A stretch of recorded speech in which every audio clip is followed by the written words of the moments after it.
This is a lecture from OpenTuition.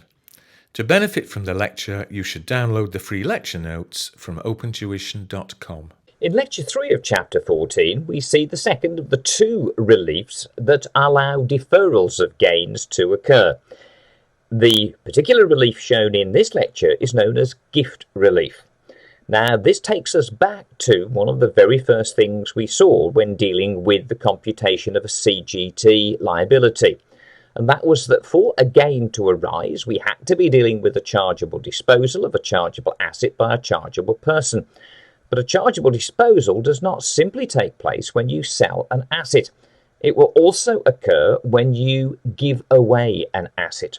So, unfair though it may seem to be, if a taxpayer gifts an asset, we compute a gain on that taxpayer, on the donor, the giver there, based on the open market value of the asset at the time of gift. So, although there may be no sales proceeds, or as you'll discover in this particular chapter, there may be a sale at undervalue, so you get some proceeds, but it's not the full value of the asset that is still effectively being partly gifted.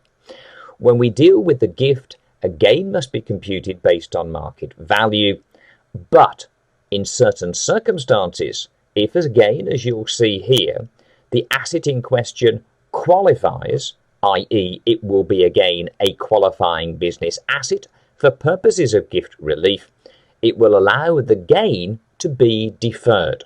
So the donor will no longer be immediately chargeable in relation to that gain. Indeed, the donor will not be chargeable at all, because the responsibility for the gain will pass to, well, the person who's benefiting from the gift. It goes to the donee. How this works, it's very similar to what we saw with rollover relief, where basically a gain arising reduces the base cost of the asset. In rollover relief, it was the gain made on the disposal of one qualifying business asset reduced the base cost on the purchase of another qualifying business asset.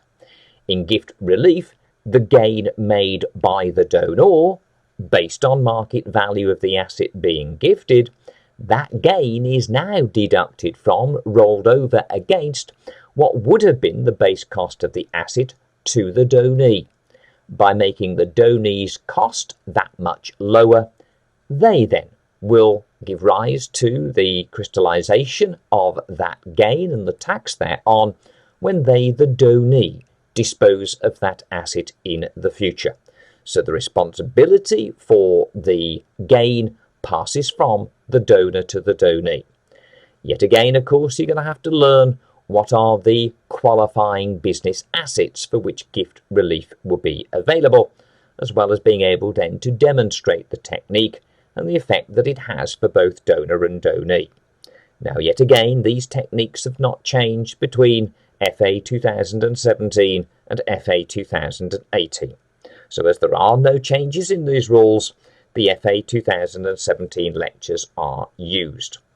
When you work through this lecture, you will see that in the answers to examples 8 and 9, we use the AEA of course, the 1718 tax year, a figure again you know well by now of £11,300, but of course for FA 2018, and in your FA 2018 examples 8 and 9 in the FA 2018 notes, we would of course be using the £11,700 AEA, the figure applicable for the 2018-19 tax year.